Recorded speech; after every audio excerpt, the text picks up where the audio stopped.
Ladies and gentlemen, welcome to the Strategic Podcast. I'm your host, Hunter Kaywood, and with me as always is the immaculate Al Veer, the warmest man in Siberia. Well, if I'm the warmest man from Siberia, you're the coolest guy from the South. That's right. From America's South. That's right. Well, as many of you know, this week is the week of Valentine's Day, and so we got a special episode planned for you. We're going to dive deep into it. We're going to be diving into the topics of love, relationships, international relations, and a little bit of everything in between. So why wait? Let's dive in. Let's get down to it.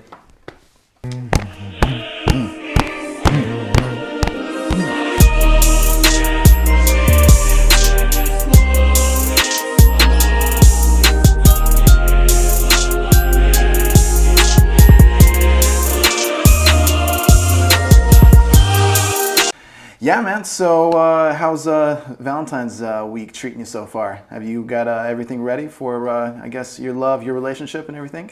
I think we're going to have a nice date with my girlfriend tomorrow. What are your plans? I have no plans. That is my plan. You just have to improvise. Just have to improvise, and I think that's the way to do it. You know, I think love comes naturally. You don't have to plan it out. So, is it math or magic for you? We'll dive into that a little bit later, but it's more on the mathematical side, okay. I'd say. It's interesting, you know, spending Valentine's Day here in Russia, where it's not as big of a thing as it is in the United States, where everybody in the United States, you go into any type of store, you're just surrounded with Valentine's Day paraphernalia. Everybody is all up in arms and ready for it. And here it's kind of like, I mentioned to a couple people, like, hey, this week is Valentine's Day. And they're like, what? Do you think Valentine's Day has been created by capitalists? Absolutely. Well, it's not been created by capitalists, but it's been coerced by capitalism, which is the story for most holidays. So probably for better, though. I mean, as long as you enjoy it. Yeah, I think actually capitalism makes some of these holidays a lot more interesting. Gives us a lot more reasons to celebrate, reasons to put together parties and so forth. Okay, what was your loneliest St. Valentine's Day? I think it was probably leading up to 2020? What's it called? The COVID one. The COVID one. I mean, obviously, the COVID really didn't start until March, but I don't know. That whole year, 2020, was just a massive pain in the butt. Yeah. Nothing felt like it was going right from the very get-go. The whole year just felt like a lonely St. Valentine's. Yeah, for sure. But a lot of people actually feel frustrated because they haven't found the one yet. Yeah. So they don't even have a date. Yeah. Well, I don't know. I mean, I don't think that there necessarily is a one. I think it all comes down to who you choose, essentially. Yeah. It's kind of like growing up poor in a rich neighborhood, because this way it seems like it's only happening to you. Yeah. Because everyone else has a couple, everyone else is happy, everyone else is having a blast, and you're not. No, I mean, I think we only get that feeling because, especially in the new age and day of social media, I mean, of course you see everything is fake, man. Everything couples, is show you see business. Smiles, you see kisses, you see hugs. Yeah, they were fighting a second ago while taking that exactly. picture. Yeah, and they're going to break up in 2 weeks. Exactly. But no, I mean, I think the social media really drives. And she's already cheating on him with you. Yeah.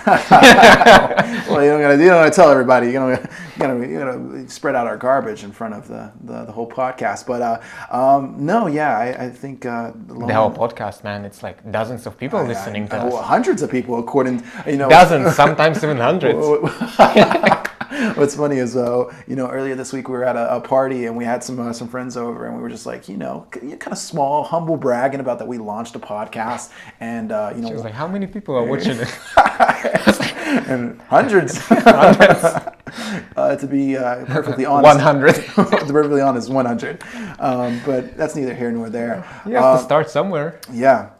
Well, anyways, hey, let's go ahead and dive in. Let's you start off with the first move. I'll start off with the first question, and we'll get this party started. All right, what was the last good movie you watched? Last good one? I really enjoyed the documentary Tinder Swindler. Have you watched this one? No, I haven't.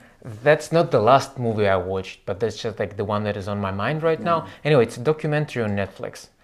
It's about a guy who pretended to be very rich, and it's a little bit like that Anna Delvey story. Have you heard the Anna Delvey Foundation? Sure. Yeah. Who she pretended to be a Dutch or German, German, German Duchess. yeah, immigrant to the United States, and anyway, she acted like she was or the daughter of like some oligarch in Germany.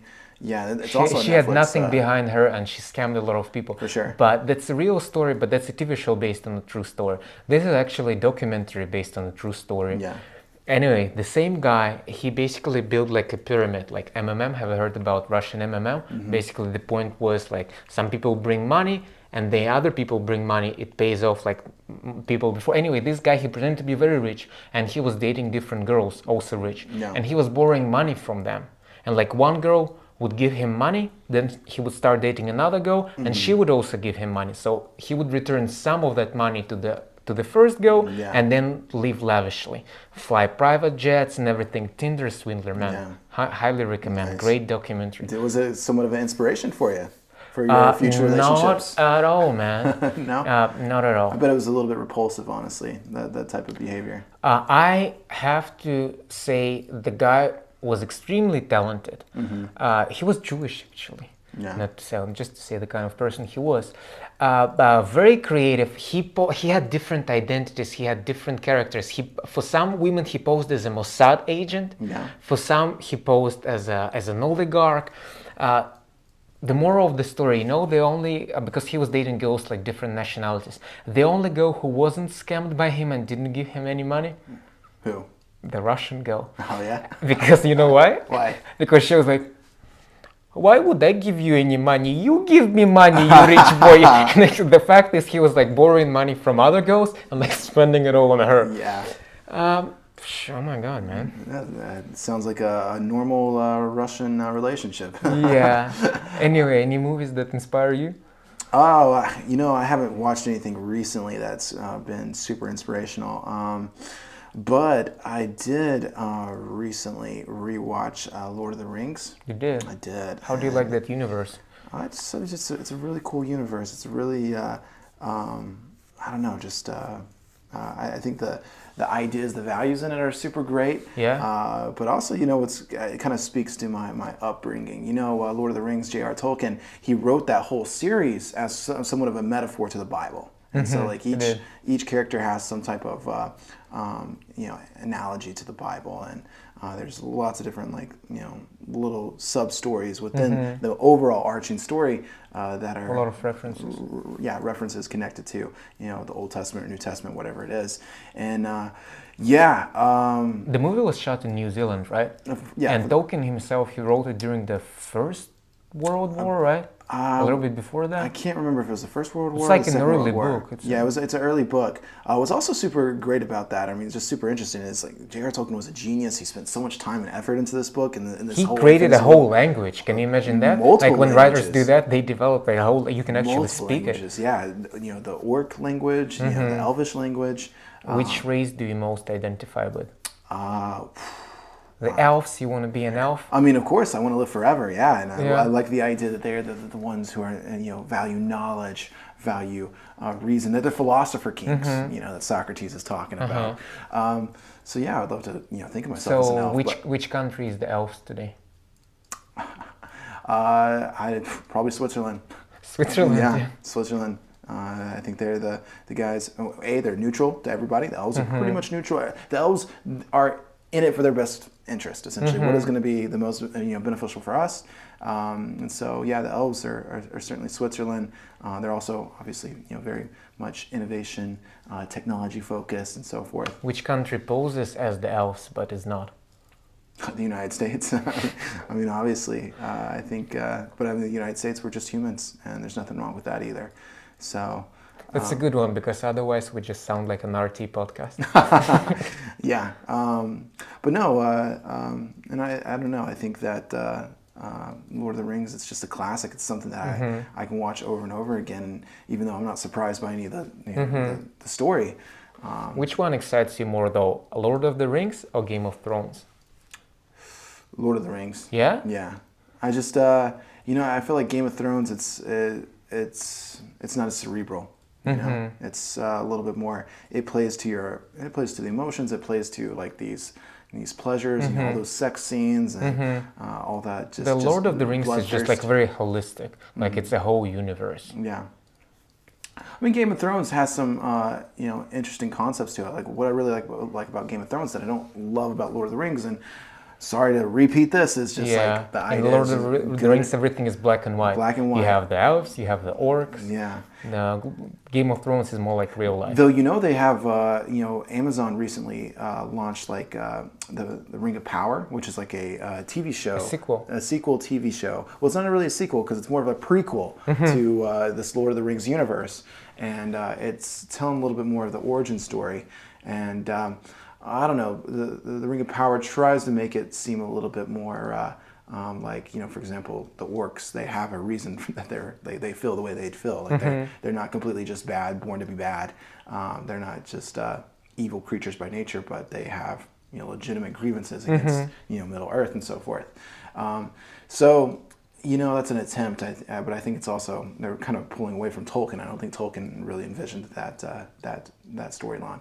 Tolkien, being a Christian, obviously saw the world in a very black and white. There's good and evil. There's Jesus and there's Satan and so forth and so on. So Interesting. yeah, Shall we move to the next question? absolutely. But I also think is my move now? Yes, it's yours. Okay, so let's rock and roll. Keep chugging along right here. Okay, what do people not realize is really bad for their mental health? I don't know if we've discussed this yet, but I think one thing for a lot of guys, it's porn. I think it's a little bit. For girls as well, it's not just guys. Yeah, though I think the average male is consuming more porn than the average female. But Or maybe we're just more honest about it. perhaps, yeah. But I think I've seen the statistics, like men, they even masturbate more. It's like 80-90% of men masturbate, and it's like only half of women. Yeah, but I think it's like a lot of things that are negative for us. For example, scrolling through TikTok, it's obviously has some negative consequences on our brains, but it's not something that's like so obvious. It's not something that's physical. Like for example, smoking. When you smoke a cigarette, you see the effects. You're hurting yourself. You know yourself. The effects are super visible. You see other people who are smoking, and you see what they look like after 10 years of smoking. But with these things like porn and TikTok and scrolling through social media and anything else that you can see, messes with your brain. messes with your brain, which is just we're not as aware of it. It also depends what kind of porn you're watching. Probably like it's so bad, but some is worse than other. Sure, but I think that it's I don't know, to some degree, and I obviously I can't speak from experience. I've told you this before. I've never watched porn in my life, and the reason I've stayed away from that is because I've read so much of this conservative thinking and literature about the negative effects of it. I've just never had this interest. I've always thought of it in the same way that I think about, for example, hard drugs. I've never been interested in it because I'm aware of these harmful effects, and for me, my health is such an important. Also, maybe your Christian upbringing wasn't so bad after all. I don't think it's bad whatsoever. I'm actually very thankful for it, though. Yeah. But then it was hard for you to part with illusions. Yeah, for sure. We dove into that last week a little bit. I think whatever is addictive is bad for you. It's probably bad for you, and porn certainly is addictive. Yeah. It also messes up with your relationships. I think. Sure. So I agree. Not everyone can fight this addiction, but maybe something we all should work on. Well, there's a big conversation right now in the United States. I mean, I don't think it's picked up so much steam, but there are conversations right now, especially among conservative groups. Should porn be banned? Should porn be illegal? What do you think? I think I think it should be. I think it should be. There should be some oversight. Should be controlled, like extreme, like very gore porn, child pornography. Obviously, it's also kind of porn. Shouldn't be allowed, but just normal porn. I don't think the government should actually you're a libertarian yourself. Yeah, I think. So do you think the government should actually? No, I don't necessarily think it should be made completely illegal, but I do think we should have a serious conversation about making it more difficult for young people to consume. Yeah, at least. Because I mean, like the people that it affects the most are teenage boys, and right now I porn think is it so should be discussed accessible. within families. I don't think it should be discussed in the Congress. I don't think it's up to the state to decide. It should be within the family. Yeah, well, I don't think it would be completely bad if, for example, the government passed a law that pushed a very stringent like verification, laws. Your age, but man, come on, sounds ridiculous. So you're suggesting we should register in order to watch porn? No, not really. Leave your mobile phone, your social security, yeah, so everyone knows what kind of porn you're watching. Everyone knows you're into black dominatrixes. Well, I mean, you can keep that information private either way. Your search history. It's just about verification. They're gonna know anyway. Whoever needs to know, they will know anyway. For sure. Yeah, well, I mean, that's a good point. I'm glad you brought that up. Maybe what I think you just maybe have checkmated me right there. That there's no actually good way to do it, even if there's a good intention. People are not going to agree. Yeah. And let's just let them decide. Anyway, one thing I think really messes up with our mental health, and one thing people don't realize is bad for you. Having early relationships. You're in high school. Having early relationships? And you're going to have a relationship with someone, you're going to date a girl. You both are so immature, and I speak from experience. You're just going to cripple yourself mentally. Yeah. You're going to cause so much pain to each other. You're going to hurt each other so much. And some people are still immature when they're in their 20s, and there is nothing to do about it. But at least let's not make any harsh decisions like getting married or having a child too early. Let's try to postpone it as long as possible. What was your first relationship? I was in high school. In high school? With the girl Masha. Which class? Probably 10th grade. 10th grade, yeah. 15, 16. I didn't treat her well. She didn't treat me well. Yeah. She was going out with this other guy at the same time. Yeah. She did So you guys were in an open relationship. No, I didn't know we were. And in some ways, I obviously deserved that. Yeah. It was like victim blaming. No, not blaming myself. But yeah, I didn't treat her well, and so she decided to break up with me, and she was already going out with that other boy. But women can be really sometimes, manipulative. Not manipulative. Really, listen what she did, and you tell me what you think how we should call it. Describes it, yeah. The point is, she pretended everything was fine because we were fighting a lot, and I was saying mean things and doing mean things, but she decides to pretend everything is fine. We go out on a date, everything is great. It was just a couple of days before the New Year, and New Year is really important in Russia, So we're planning how we're gonna spend the New Year together, how we're gonna be forever together, and everything, go on vacation in the summer. On the New Year's Eve, she breaks up with me, blocks me everywhere. I'm completely devastated. I don't understand what's going on. Why? Everything was perfect. I had such a cognitive dissonance, and then it took me weeks, months to discover. She was already dating that other boy. She already had the plan, how to ditch me, and she executed it perfectly. Wow. Oh man, scarred me for life. She had a 9-step plan. How do you call it? She was cunning. Cunning, that's a great word. Very cunning. That's a great word without calling her a bitch, actually. Because I was trying to wiggle against just simply calling her a bitch. She was cunning. Yeah. She was a cunning one. What was your first relationship? Well, I think I started dating her really wasting a lot of energy on girls and relationships probably around 8th grade. Yeah, I was. I think my first girlfriend was technically probably a girl named Erica Burkhart, and I played on the basketball team. She played on the girls' basketball team, and so there was just this huge culture in America. All my friends had girlfriends, and so I was obviously I need. Have you ever dated a cheerleader? Yes, I did. You did? Yeah. Molly Gordy for one day. and I broke up. What happened next? You lost the game? No, so we were going on dates for a couple weeks, and then I officially asked her to be my girlfriend. This was junior year of high school, going into officially. Yeah, it's when you put it on Facebook. Exactly. Anyways, Molly Gordy was the most beautiful girl at our rival high school. Great cheerleader, super cool person, and I liked her. but I had this like crush from like 10th grade that I was still like talking to every now and then, and her name was Meredith. And Meredith was like, as soon as she found out that I was dating Molly, her like, oh Hunter, like I miss you so much, like I really want to get back together with you, like we have something special.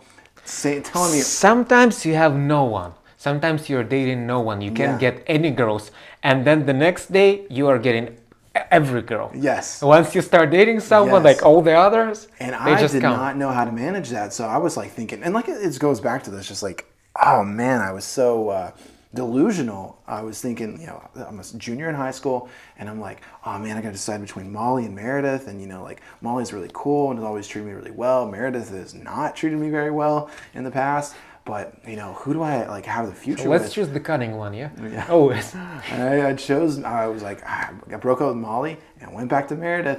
And I went back to Meredith. Do you think we're a little bit masochistic, like man? Yeah, I know. Gosh. That's why you're into Russian women. Yeah, more or less. Yeah, 1 day relationship with the most beautiful cheerleader from our whole northwest Georgia. And yeah, I sabotage that, as I do with myself a lot of times. I sabotage myself. Okay, you live, you learn. Yeah. Let's do the next question. For sure. Let's see what we got right here. I need to see move as well. I know. And so what do you think of... Oh, we've already done this question.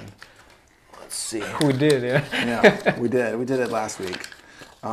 What is your ideal country to live in? We've already kind of touched on that a little bit, but what is your ideal country to live in? Well, I already live in Russia, man. Yeah. I guess that would be your ideal country, yeah? That would be my answer. I don't know, man. I like Russia in a lot of ways. Mm-hmm. That's where I grew up. But well, you grew up in the States. That's an interesting country. But you've already been there. You've done that. So you want to do something else, and I also want to do something else. But I don't believe in this. Like in the modern world, ideally we should, with all this globalization and stuff, we should have open borders. Mm-hmm. People should be very mobile, like traveling all the time. I don't want to be based in one country. I want to, like, wherever I have business. Like, if I want to go to Africa and make a documentary there, I would love to do that and spend like a month in Cape Town, maybe then spend a month in New York, then maybe go to Paris for a while, then return back to Moscow. Wherever I have business, I want to be everywhere, Mr. International. For sure. I can understand that. I think the one thing that keeps me from traveling and living that type of lifestyle, that digital nomad lifestyle, which I mean, right now I have every opportunity to do it. The thing is, I'm just so focused right now on building wealth and saving up and investing. And I see my long-term vision, maybe What's the final goal? 10 to 15 years now, to be able to do that on a regular basis and having that so much financial security that I... Can you do that now? Can you travel now? I can travel now, but I cannot build that financial security. And that's the thing. I think you have to have a long-term perspective when you game plan. When you on the one hand, I want to argue with you because I have a different approach. Mm-hmm. I'm like, why do I have to wait 10, 15 years? Maybe there is a catastrophe tomorrow, Hurricane Katrina, something like that. Maybe there is a nuclear war. But man, why should I have this delayed gratification? At the same time, have I heard about the Stanford experiment? Yeah, but you're talking about with the marshmallows. With marshmallows, yeah. Of course. Would you like to tell about that? Oh, I mean, yeah, sure, but I think we both know about it. Essentially, they took these children, essentially, and from all different ages, but mostly, kids around the age of 5, put a marshmallow and said, okay, hey, if you can wait for 5-10 minutes, then we'll bring you 2 marshmallows, and you'll get to have eat 2 marshmallows. And essentially, obviously it's 5-year-old kids, and they're like, it's just struggling. They're like getting really close. Some of them don't care. They're just like, okay, I'm just gonna grab it and start eating. But then obviously, they track the progression of these children over the next 20 years. But then there were other kids who decided to wait. Oh, exactly. Oh, no, that's what I'm saying is they tracked the trajectory of these kids who had this impulse control were more likely to be successful, more likely to have higher rates of education, higher wages, higher salaries, higher standard of living as to opposed to these people. So basically those of us who opt for delayed gratification, they're going to achieve more in life. One thing the Stanford experiment didn't consider, why do you think some kids trust adults and some kids don't trust adults? No, that's a good question. Because some kids come from poorer families, from poorer background, and if your family is hardly making the ends meet, oh, you're gonna grab that. If your mom makes a promise to you, we're gonna give you that for New Year, and then she just doesn't. So you're not gonna have the trust in else. You're gonna grab whatever you can right now. Meanwhile, those kids who like their promises have been fulfilled, and they're just okay. She says she's gonna give me another marshmallow in 15 minutes. It means she will. So they had this like better start already Yeah. than like poorer kids who don't trust But my adults. question is like, how aware are you as a child of, of your standard of living? And I mean, No, but when all other kids get a present for Christmas and you don't, or when like all other kids get an Xbox for Christmas and you get a marshmallow, it's not but a. the thing is, I think what this, What are you talking about? As a kid, you were not aware that I don't know, like that, like some of your classmates are, more prosperous, that their parents are better off. They have like this car, and your family had this it took car. not at the age of 5. No, I don't think I started recognizing that until maybe like 4th or 5th grade. You see what kind of toys they have and what kind of toys you have. I don't Or know. maybe you were just privileged and you've never recognized. No, I definitely think okay, first off, I went to a public school, which was, I can't remember. There's essentially this grant system in Georgia in the United States that, schools who have a certain percentage of the population of students come from like poor backgrounds, Like they get more money. disadvantaged families. Yeah, they get more money. I went to one of those schools, a rural school for elementary schools, Tiger Creek Elementary, and yeah, I definitely around 4th, 5th grade started to realize like my family was a little bit more well off, and my family was middle class, but I don't know, like at 5 years old, I just don't think you really recognize or see that or think Well, about maybe that. it's subconscious. Maybe, but Anyway, you want to save for 10, 15 years so you can afford the dream life in the future. yeah, well, I mean, like it's comfort, it's delayed gratification. I'm a strong believer in that. I see it in my own life. I see. But also, just to play devil's advocate, why would you waste your best years on like toiling and being this capitalist bitch, just like making a lot of money for someone else, getting something for yourself, Sure. accumulating wealth. Well, that's the other Why? thing. I don't have a problem like with my Have life. experiences. With my life right now, I feel like I'm having plenty of great experiences. I'm getting to do everything that I want. I'm pursuing my hobbies, my passions. I'm also working pretty So hard. your ideal project is that in 10, 15 years you won't have to work at all. Or you will only work on passion projects. Work on passion and you will projects. have passive income. Yeah, but also I mean, like right now, the job I have, I absolutely enjoy it. I love working do? in real estate. It is Say the name of your company. it's Century 21. Century 21. That's right. So I absolutely love what I'm doing. I work with some of the greatest people on planet Earth. Super passionate about helping people, and I really, I mean, I see how integral real estate is to everybody's life, and Well, we should drop a link in the description, so if any of our 80 viewers decide to buy a home in California, yes, they can I'll do be it happy to through help you. But no, I mean, it comes down to I think you look at the most successful people in the world, and I mean, and on average, there is this component of delayed gratification, impulse control, and I just don't think it's one or the other. I think you can do both. I think you can consume both, but I think you also have to have a plan for your life. of course. If you don't have a plan for your life, like it's like getting on a boat, and you might end Just up go with the flow. You might end up in America. You might end up, in the Somalia. Bermuda Triangle. Maybe. I don't want to end up in the Bermuda Triangle. Let's move to the next question. So,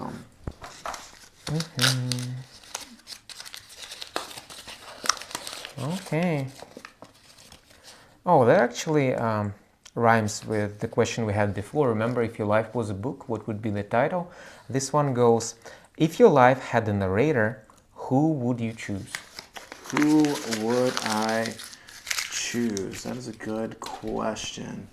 Well, I prefer I would prefer my life to have some lyrical components to it. And so I'd go over the Max Kors. I would like Max Kors to narrate my life. I know you're very disappointed with that answer. Explain to our English-speaking audience Guys, who is Max Max Kors Kors. is the Pushkin of our generation. Drop a link in the description Drop if the any link. of your Californian realtors want to go to his concert. That's It's going to right. be very relevant. Max Kors does a lot of rap, electronic, dance. He's a Belarusian artist, right? He is, yeah, from Minsk, if I'm not mistaken. And yeah, anyway, super talented, has some very deep, lyrics and songs. And What is his deepest line? I think Okay, what is your favorite line of his? one of my favorite lines. It's banal, but it's Жги син.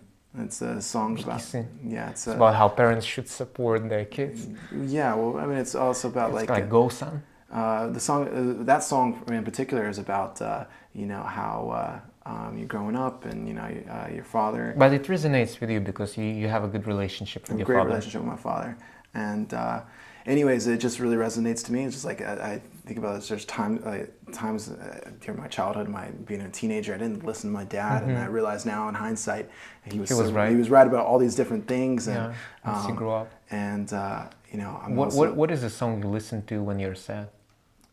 from Max Kors or Anyone in general. There's a song by Jigan. It's like "Все будет хорошо." You want to cheer yourself up.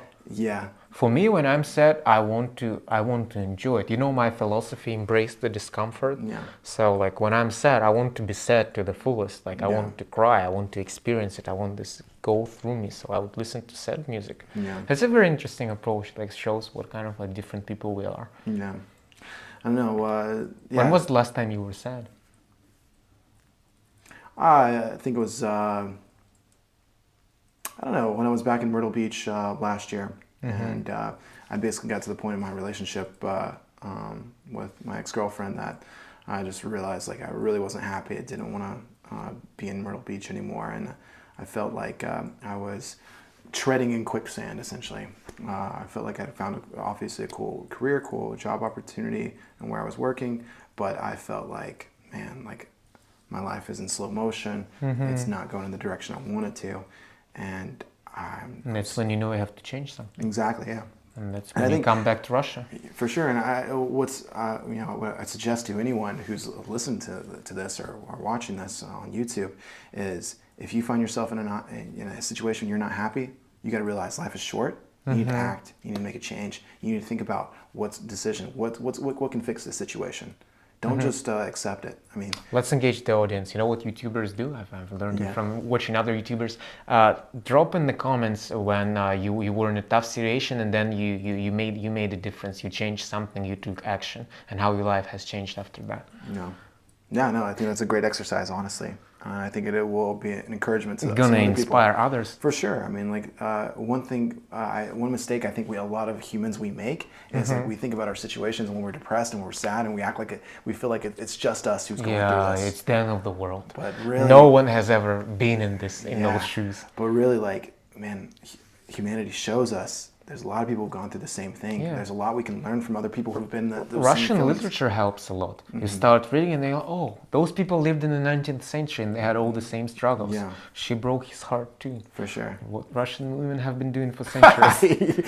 Yeah, some things never change. Anyway, if I had to pick a narrator for my life, I would say Larry King. Okay. First of all, he has like this nice deep voice. And second, I can just relate to him. He was just like that nerdy Jewish kid from Brooklyn wearing glasses who wanted to be in communication business and eventually became a star. Yeah. I got another question based off this question. Who would you want to be your ghostwriter for your biography? I write myself. Okay. And I'll be your ghostwriter. We already agreed I'll on write our both biographies. Nice. Okay. Let me see. Let's go. And it's my turn? Question. That's right. Yeah. Okay, let me just attack this. Okay.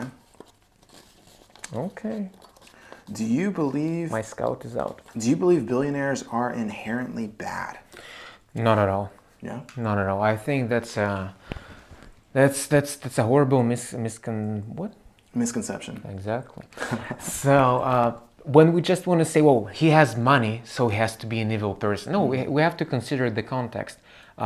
if it's a person like Bill Gates who has actually come up with some innovative project and he has built a whole empire, or like Steve Jobs, they have actually offered something to the world. They have created that wealth, so they deserve it. At the same time, if we're talking about some oligarchs who have got all their money through privatization, and they've just got their country's assets and they're making money out of oil, those people, I'm not saying they're evil, they can still be engaged in philanthropy, they can be like giving back to their society. But you know, if you're some African billionaire who is just exploiting his own people to extract diamonds, and then you're spending that money somewhere in London buying expensive property there while your own people are starving, those people are evil. But they're not evil because they're rich, they're evil because their morals are fucked up. Yeah, I don't know. I don't like throwing around the word evil because Serious accusation. it's a serious accusation, and also, And it implies that there are good guys and bad guys. for sure. But It's not black and white. No, more complex than that. Like, I mean, you don't really. A lot of these billionaires that we constantly call evil, and we demonize them in the media. Like, we don't know those people personally. Like, Pay their fair share. yeah, but we don't know those people personally. We don't know their whole background story. We don't know the whole story, essentially, in terms of what they've done to build their you wealth. can more or less. Usually, you know how somebody has built his wealth. Yeah, but you don't see, like, for example, the late nights. You don't see like the decisions, the curtains, the decisions behind the But curtains. that they for made me, if to you build have that company. founded a company from scratch, be it an investment bank, be it Amazon, be it Apple, be it Google, if you have founded a company from scratch and you've created your own wealth, that's great. Good for you. Can he still be a bad person? Sure. But when a person hasn't created his wealth himself, when he just took advantage of what other people have created for him, for me that's the criteria, also, that's the line. But also, I mean, like, it's we're talking about privatization, and obviously we're not just talking about Russia here. We're talking about lots of different contexts where a country went from having state-owned resources to privatizing them. Can you really blame the people who... I don't think there are actually any other examples from history, not at the top of my head. Maybe there have been, but in modern history... It's not just Russia. I mean, like all other post-Soviet countries, for example. And, well, but saying, yeah, and, after the collapse of the Soviet Union. Yeah, and for example, if I remember correctly, Venezuela privatized some major energy resources. But no, in any context, I mean, can you really blame the people for acting on those opportunities? No, I'm not blaming them. Any rational player, sure, if we were at their place and we could do it, of course we would take advantage of like reasonable, self-interested individuals. But then how do you manage your wealth? What do you actually do with your money? Do you go ahead and buy an expensive football club, which basically is your favorite toy, and it's great PR for you? No matter what you do in your own country, people in Europe going to be like, oh wow, he did a lot for Chelsea. Yeah. But well, I know who you're subtweeting right here, and when you actually look at Chelsea, there was an investment to some degree, and it was a genius PR strategy. It was a great because like how people actually know him in the West, not because he's a Russian oligarch, but because he's the owner of Chelsea, and Chelsea has won, like, I'm not a football guy, but Chelsea has won a lot of tournaments. But you also look at thanks to him because he was buying expensive players and everything. Right now, but anyways, Chelsea, he turned a profit on that company. I mean, on that club. I mean, it grew in value. I don't know. I haven't been following that, but it definitely grew in value. Well, eventually it didn't end up well for him. He had to like sell it for dirt cheap. But it's also unfortunate because of politics and demonization. I mean, his major sin is that he's a Russian businessman.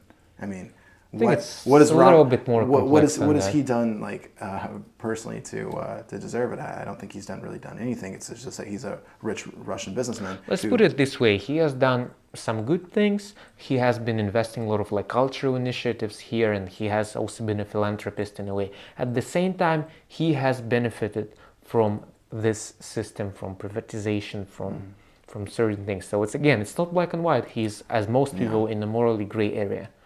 But speaking of football, do you know what's the major difference between football and basketball? What is that? And I've learned it from Malcolm Gladwell, who is not a sports commentator at all. He's a publicist, like yourself. Yeah. So he was basically making an argument that in order to enhance our performance, and that might be useful for you and for like other people who are in business, instead of leveling up the qualities of your best player, you should concentrate on making sure the weakest team players are up to the game. And it's especially important in football, because in football, that's not your best player who defines the game, that's your worst player. Because in football, if one person makes a mistake, the whole course of game is gonna be changed. I'm talking about soccer here. I don't know about American football, maybe the same, you tell me.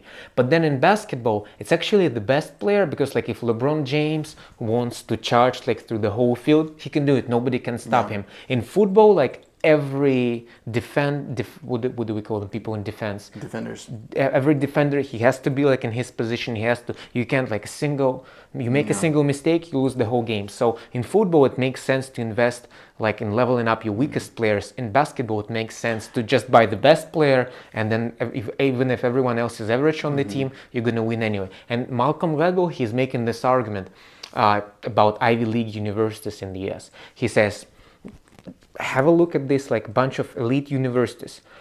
Combined, they have an endowment of like over $1 billion, I think. That's just insane.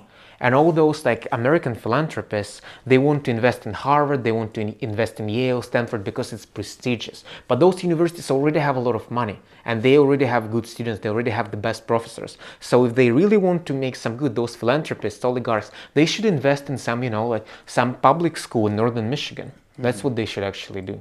Yeah. What do you think? No, it's interesting. But I mean, I totally follow the line of reasoning in terms about basketball and soccer, the big difference. And I think it's more so, in basketball, you make a mistake, it's low. It's low stakes. Yeah. It's low stakes from the perspective of... It's a more fast-paced game as well. For sure. You have more scoring opportunities, whereas soccer, I mean, you have limited scoring opportunities. You lost one goal, you're not going to score again. It's very hard to, get that back. But I think that's a good principle to. Is it the same in American football? I think Who defines the game? The weakest players or the strongest player? I think that the weakest player is still. So your team has to be strong overall. There's still limited scoring opportunities. It's not like basketball, and if you have a weak player, the other team will exploit that player over and over and over. The same in pickleball. Yeah, for sure. And they're gonna always target the weakest always player. Target the weaker No, partner. from experience. Yeah, that's right. Should we do the next question? Yeah, but I believe it's your turn this time because I do asked it. about the billionaires. And I've just made a move, and I'm gonna attack you. And is it your 10? Tell me it's your 10. It is my 10. Oh man. Remember like on our intro video? Yeah. When the spike used the 10? Yeah. That's kind of what we're looking at right here. Oh, that's painful. It's okay, man. You're gonna bounce back from it, but your strongest team player is out right now. That's right. Taken out by my most cunning player. That's right. The go. You're Masha. My Masha. Okay, what is the most extreme act you've ever done? The most extreme act? Like what is it even? What is like I guess most... the craziest thing you've done, I guess? Craziest thing. But like in what context? Yeah, well, I mean... See, I can always say it's a stupid question. We didn't actually write those questions. Yeah. I think, okay, so let's talk about the romantic act, like my most extreme romantic act I've ever done. So everybody knows the story of how I started studying Russian, and I had my girlfriend Ina. Anyways. И потом она сказала: Hunter, я сделаю все твое домашнее задание. That's right. She did all my homework. And we dated for about a year, and you remember that old cunning Meredith who came up in season 1 of Hunter's See, like everything is interconnected, yes, of Hunter's dating and relationship. So it was a prequel to this story. That's right. So he was dating Nina for about a year, and Meredith came back again in my life and started, and we started talking again and having conversations. And she talked me. She did it again. She talked me into. Me? So you stepped into exactly the same trap again. No matter how many times I kill your Marshall with my spy, you're gonna do it again. It's exactly the same thing, same situation. I let her just tell me all the sweet words I wanted to hear, and just everything sounded right. And so I, broke up with Ina and What, started going on dates. what can she possibly say to persuade you to do it again? I, she was funny. It's the eyes, yeah? She was funny. She's smart, and Where is she now, actually? she's married and has a baby, and lives in her hometown. Not yours. Not mine. Send greetings to that family. Hope they're gonna listen to our podcast. But no, luckily for her, we and her went on a couple dates and started like talking again, and then basically it went nowhere after I'd broken up with the Ina, and then she met the love of her life, and she married him. And Good for her. Good for her. Yeah. Bad for me is a month later, after like things did not go forward with Meredith. I was like, man, I miss Ina. That was a huge mistake. Like, I'm so stupid. At the same time, imagine you stayed with that Ukrainian girl, and now you would have been in Ukraine and not Russia. That would have been. Yeah, no, I doubt that. I think I would be in Chattanooga, Tennessee right now, and I would be living a boring life. But you would have had a kid by now, yeah? I don't know. I don't necessarily know about that. Maybe.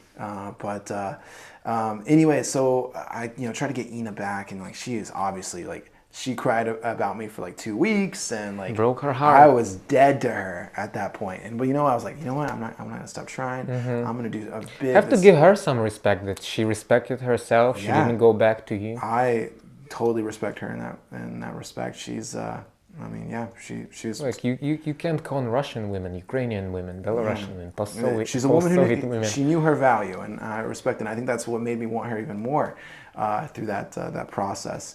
And so, anyways, I was like, I'm gonna make this grand romantic gesture. I saw something on Instagram where this guy had like written like I don't know. 30 different like little letters to this girl, and told him, hey, basically read this when you're feeling this way, read this when you think about this, read this when and I wrote all these like beautiful like nice letters to her, and was like, hey, read this when you're feeling sad, read this when you hear this song, blah blah blah. I went to her house, and I was like, hey, I really still want to be with you. I got you some flowers, and I want to give you this, and I just want you to think about, maybe getting back together with me. I know a guy who went even further. He also broke up with his girlfriend, a friend of mine, and he wanted her back. She didn't want to, so he called the painter, and he ordered a huge painting, like the whole wall, like 2 lines, because they're horoscope wise, they are both lines. Yeah. And so it was like allegorical. Painting symbolizing their relationship. Yeah. You know what? What I've learned from that situation is girls act like they want these grand, romantic gestures, and they talk as if they're so sweet, especially like when they watch them in movies and TVs. Yeah. But in real life, they do not like them. In real life, it they does not want that, move the ball. But you had a story before that. So yeah. Sure. That's why it didn't work out. Well, sure. But anyways, that was the most grand romantic gesture I've ever done. That was not the question. You just turned everything into romantic. Yeah, it's like the craziest, the extreme thing you've done. Yeah, well, this is a Valentine's Day themed episode. You're right. So you're right. We gotta circle back to that somehow. I don't really have a Saint Valentine's story. The craziest thing I've done had nothing to do with love and romance. The craziest thing I've done, this watch. You know what? I've stolen it. Yeah. We were with my Ukrainian friend in New York. We were at Macy's. Yeah. We were looking at those watches. Wait, New York, or New York, Ukraine? Because there's a New York, Ukraine. in actual New York, on Broadway, and I look at Misha, my Ukrainian friend. He looks at me. We had this connection, like we understood each other. There was no need to say anything. The thing is, there was this Hispanic guard, like a huge guy, standing just like next to me. And he would just like, I would just speak Russian to my friend, and I would be like, should we take the watch? He shows me his hand, like, I've already taken. And then I put the watch, just rip the thing. The guard was watching us the whole time. Just turn around, walk away, like all shaking, like this, like adrenaline rush. Yeah. We could have bought it, obviously. We could have afforded that. I had the scholarship, but like this, just like for the sake of the story, for the sake of doing something together, we stole the same watch. No, that was just amazing. The craziest thing I've done, probably. Remind me, did the guard chase after you guys? No, he didn't. He didn't. He was amazed. Oh, yeah. He was like, balls. This guy's got balls. Okay. Plus they speak Russian, like, I don't want. Okay. Heck yeah. All right. Let's do the next one. Let's see. And it's your move again, I believe. Let's go. All right. What is America's biggest problem? I don't know. You tell me. From here, well, I haven't been in America in years. I think I'm gonna be basic about it, but cancel culture, this woke culture. I think, like, obviously, on the one hand, we should empower minorities. We should, like, balance those inequalities and everything. Like, I'm all for that. I'm all for equality. I'm all for, like, being. Just don't be a dick. That's my rule. But when they take it to the extremes, when people get their whole lives, their whole careers ruined over like one tweet they wrote like 20 years from now, I think it's a bit unfair. But again, that's your country, and I don't think it's just America's problem. It's just like America starts all the trends, and then it's in Europe. Then 20 years from now, it's going to be here in Russia. So it is already a thing in Russia to an extent. Anyway, what do you think? I think the biggest problem is that we don't have the right priorities, and I think it goes back to this constant conversation about, we talk about our military budget, and it's over bloated, but a major problem is we have a huge homeless problem. We have people who are sleeping on the streets, who are struggling, who are suffering. We have healthcare industry or healthcare. The worst healthcare, probably. I've read, well, not the worst in the world, but I've read this article, the worst in terms of how much money you spend on it and what you actually get in return. For sure. So I mean, with the quality, the most expensive healthcare and not so good quality. Well, yes, and the poor outcomes essentially. And so. But the biggest problem, going back to it, is this, where is the focus on that? We're not having conversations on a regular basis about healthcare and about the homeless situation in Los Angeles or San Francisco or New York.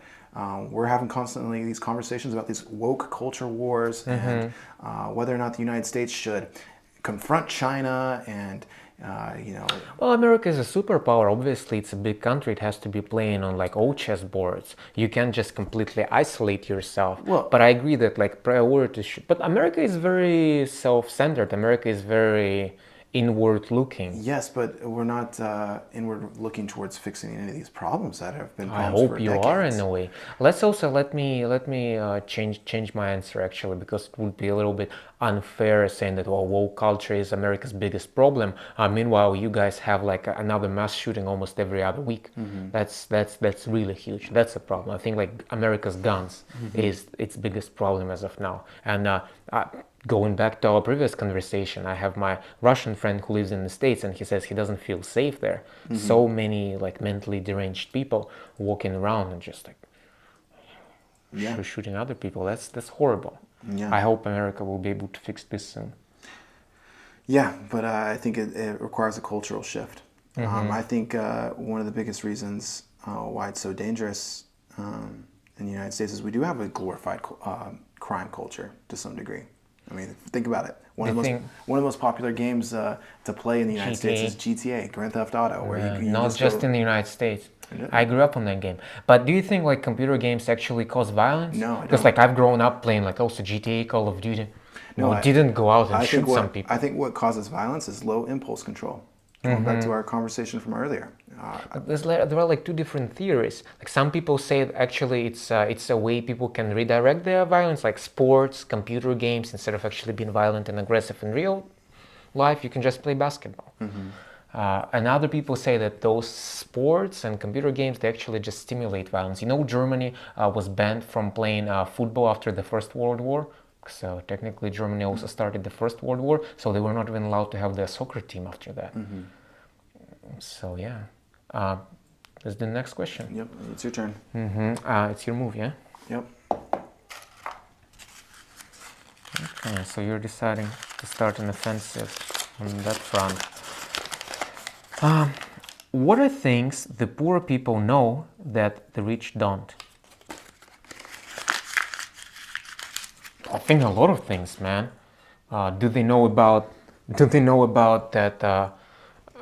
That promo on coffee at Perikryostok? Yeah. Because rich people, they don't have to think about those things. Yeah. They're like, oh, I can just like go to Starbucks again, like references to our first episode. Yeah, I'm just gonna go to Starbucks, pay $8 for a cup of coffee. I know where to get really good coffee, real cheap in Moscow, because I'm not rich. Well, I mean, sure. In Russian, we even have a saying like "Голь на выдумке хитра." Maybe It's basically like how do I translate? Basically, like poor people are street smart, Yeah. and they know how to do things. maybe. But I will say, like, I have some very rich friends, and I also know how they think about money, and they are also constantly thinking and looking for the cheaper alternatives. They also have this coupon mentality. Yes. Keep But on- were they born rich, or did they actually make their money? Well, the example I'm thinking of, my friends here in Moscow, they're born rich, and you know they're still looking to negotiate and find ways to save money, and I don't blame them. I think that's irrational. I think that's also a way that you stay rich, as you think about that sort of stuff. So maybe it's true to some extent. I mean. Because when you have less money, you just have to be creative. When you have money, you don't really have to bother that much. That's my point. But is there something rich people know that poor people don't? Delayed gratification? Delayed gratification, maybe to some degree, though that's not true for all rich people. I mean, there's several, rich people when you're born into these lavish lives of luxury that you don't have to delay anything. Would you prefer to be born into wealth or like create your own wealth? Would you be the same person if you were basically like a son of a billionaire? No, I'd obviously be a different person because I've developed I've gone through these trials and tribulations that have built and molded my character. And I mean, that's not to say that people from rich backgrounds don't have their own trials and tribulations. I don't think it's completely easy to come from a background where your father is extremely rich and successful, and you're living in his shadow the rest of your life, and you can't really kind of build your own. Yeah, you can have expectations set too high. For sure, but you can't like build your own, alternative personality. Everybody thinks of you as that person, as the daughter, the son of this person. But at the same time, like people born in poorer families, they don't always, it's basic, but they don't always get the same opportunities. That's actually one thing I like about Russia, that we have this like really well developed social mobility. Like I'm not from Moscow, and just like any other, lower middle class kid from the region, from any region, he can like pass the exams and get accepted to the best like Russian university like MGIMO, where like all oligarchs kids go to. Like oligarchs kids, their parents just able to pay for them. And some smart kids are just able to be, and their education will be completely paid for by the state. No student debt, no student loans, nothing. Yeah. And education is a huge like social mobility. Yeah, for sure. Instrument. Yeah. We go back to the question, the original question. I really don't know. I don't know. I think it's a good question, but So man, they know how it's to not look for obvious. discounts, poor people. Yeah, I guess. But you know what? Poor, I think, is the state of mind, don't you think? You can have a lot of money and still be poor. Or, I'm a very rich person. I consider myself a rich man. It's also based on Spiritually context, rich. So Based on it, you can be the richest man in Somalia. yeah, there's nothing wrong with that as well. Your turn. Is it my turn to? Yeah, you step here. Yep, I started my offensive. Okay, let's do it. Did these pieces move by any chance? Nope, You don't have to tell me. we've already done that question. We did. Yeah, we should have cleaned this bowl. Yeah. Boom, boom, boom, Who is the greatest stand-up comedian? Dave Chappelle. Dave Chappelle. You would think that stand-up, because like I do a little bit stand-up on the side, you would think that stand-up community is actually, very open-minded, like all-forgiving community. Oh man, God forbid. Once I participated in a discussion in a stand-up community on Reddit, stand-up subreddit. Man, my point again was about like cancel culture. That like there are a lot of jokes, and I think it's just a fact. Don't tell me if you agree or disagree. But white comedians today they just can't make a lot of jokes. Like if you are like black comedian like Dave Chappelle, still there are certain boundaries, and still like people are trying to cancel him. Like transgender people in particular hate Dave Chappelle because he's making jokes about them. And you know, when I say that Dave Chappelle is my favorite stand-up comedian, some people say, well, if you're transphobic, you can just say it. Yeah. And anyway, the point is, yeah, Dave Chappelle, comedy genius, really adore him, but there are certain things he's funny because as a black man he's able to make those jokes. Yeah. But at the same time there is like Stephen Colbert, like those guys you see on TV, like those like old school comedians. I think Dave Chappelle is like also like a I veteran. don't know. I don't think we have to put stand-ups in a box that, you know, to be funny, you have to be able to talk about race. Joke about race. No, not necessarily, but still. And that's one thing I think that the race jokes are so overplayed. Like we just hear them over and over again. But again, if you're a stand-up comedian, you're gonna basically derive material from your own experience. For sure. And his experience is growing up as a black man. Yeah. So like if you're a Jew, like imagine like I come to LA and do a stand-up. Of course I'm gonna like do some jokes about me being Russian. You're gonna like joke about your background, about your own experience. Yeah. If you were to do a stand-up set, which I hope you're gonna do soon, like what would you talk about? I mean, so obviously talk about my life as an American here in Moscow. So I mean, You're gonna play the race card? I don't Nationality. I don't think I necessarily play the race card. My move? Yep.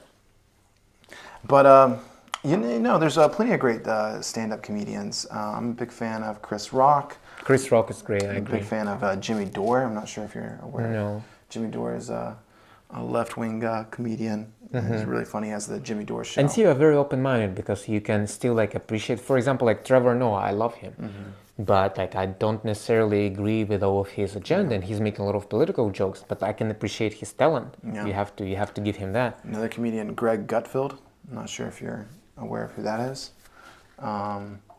He's a very conservative comedian.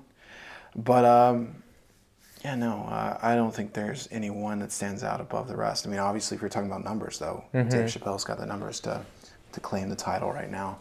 But let's see. Ooh, we got a bomb. What do you love about comedy? What I love about it is it's the escape from reality for a little while, for a little bit.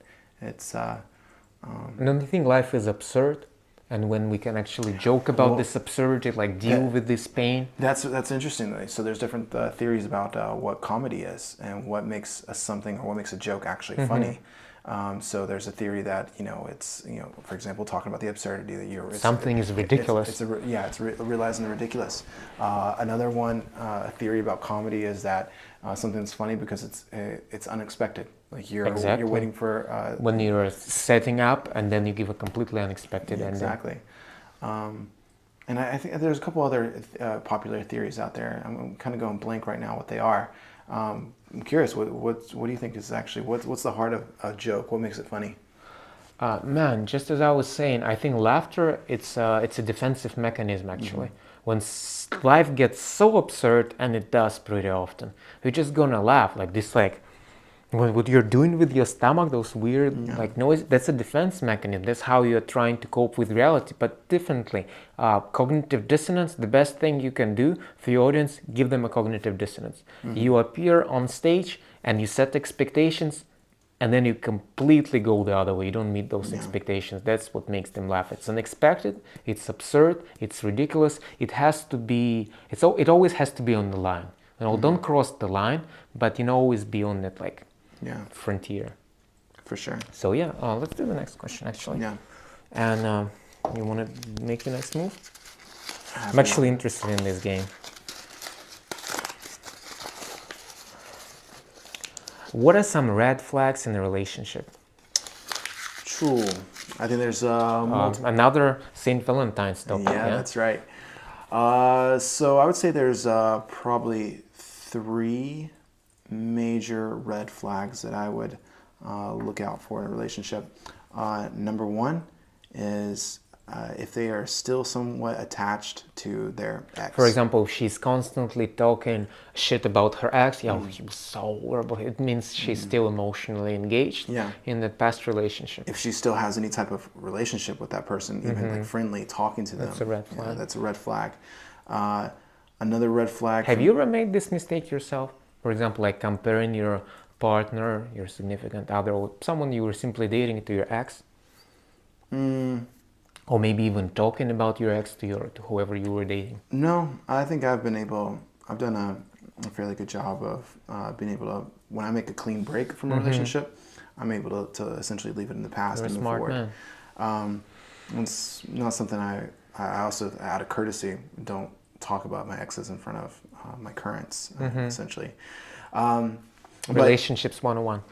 yeah, I think red flag number 2 is you can quickly understand from talking to someone within the first couple of dates if this is a we person, like we, like she thinks about what us, are, like what's going to be good for us, or what are you going to do? What, like, you know, for example, when you say, hey, like, what do you think about us, you know, going to this restaurant? And if they reply back, you know, well, yeah, I don't know. What do you think? Like, if they are basically communicating with you in a way that they value your opinion, or they're actually bringing that up, it's not like, oh, I want to go here. Actually, that's a. Once you go to that restaurant, are you in favor of splitting the bill paying? Who should pay on the first date? I think the guys should pay on the first date, but not because. Should she offer? I think she should offer. I think that's a great gesture. I think that also shows that this is a we person. Yeah, that she cares. And so, I mean. But don't you think it sets kind of a wrong expectation if you are paying on the first date? But, well, if you are paying on the first date, but then you are going to be that person who is like, well, yeah, let's just, you know, I will be the one providing, basically. Yeah.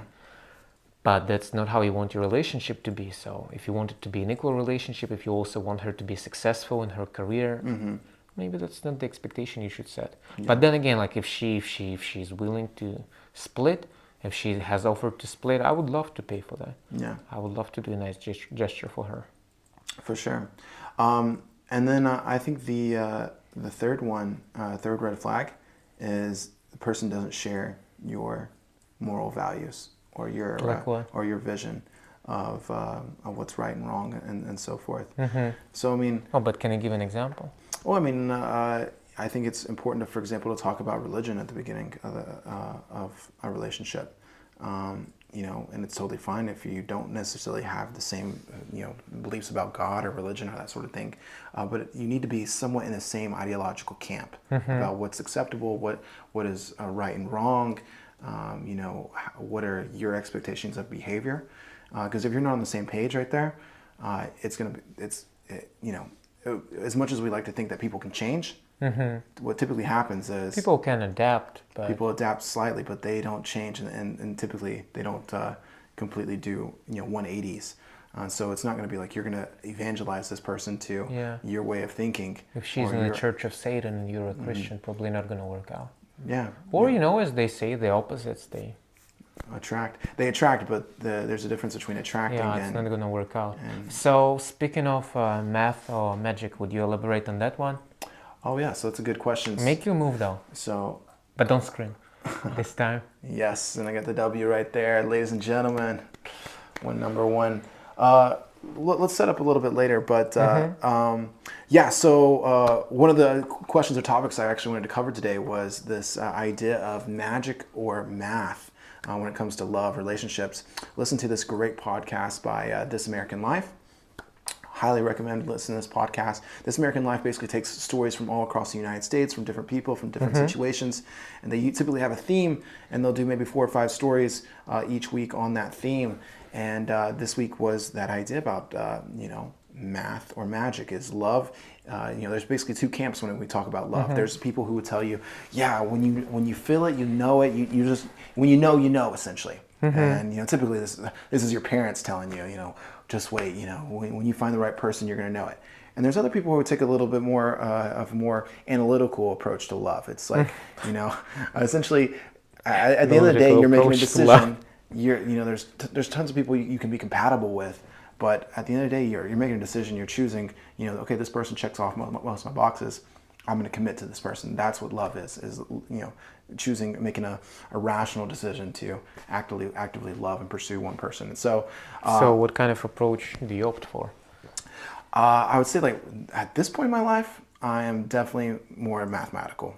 Can't it be both?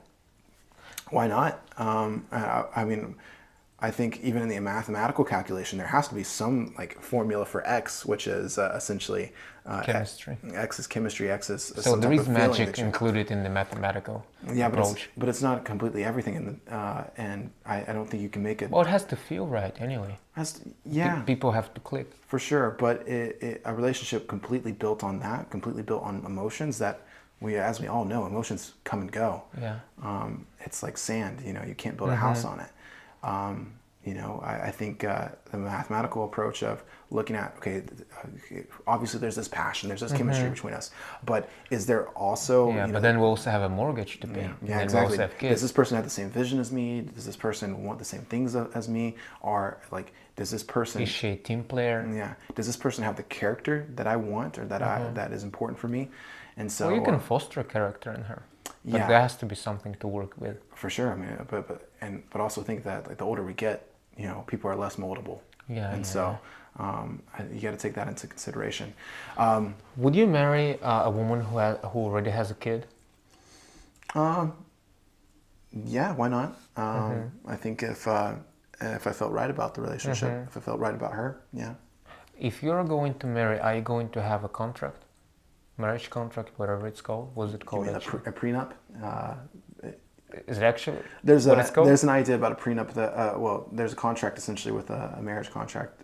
It's called a prenup. People, typically rich men or rich stars will sign prenups, basically saying like, hey, whatever, if we get divorced, then I'm keeping my money. That we're not splitting anything. Which I think makes sense if you had made your money before meeting her. I don't know about that, but I don't Or think if so. you're taking this like calculating approach to love. Yeah, I don't know. I'd like to think that out of good faith, I should make the decision that we're becoming a team when we get married. And so I'm not going to be looking completely at my self-interest anymore. And so I'm going to be looking at our self-interest. Because one of the things I said was very important, talking about the red flags, is I want somebody who's a we player, not a me player. Okay, so you're consistent. Because that would be a little bit inconsistent. Like, okay, I'm going to pay on the first date, but please sign here. Yeah, exactly. What about you? The kind of person I am, exactly. I'm going to split the bill, then sign the contract. Yeah. Yeah. Yeah. She's a lucky woman, yeah? Yeah. Whoever I'm going to marry. For sure. What about you? Would you marry someone who already has a child? No. No? That's a deal breaker. Not because it's someone else's child.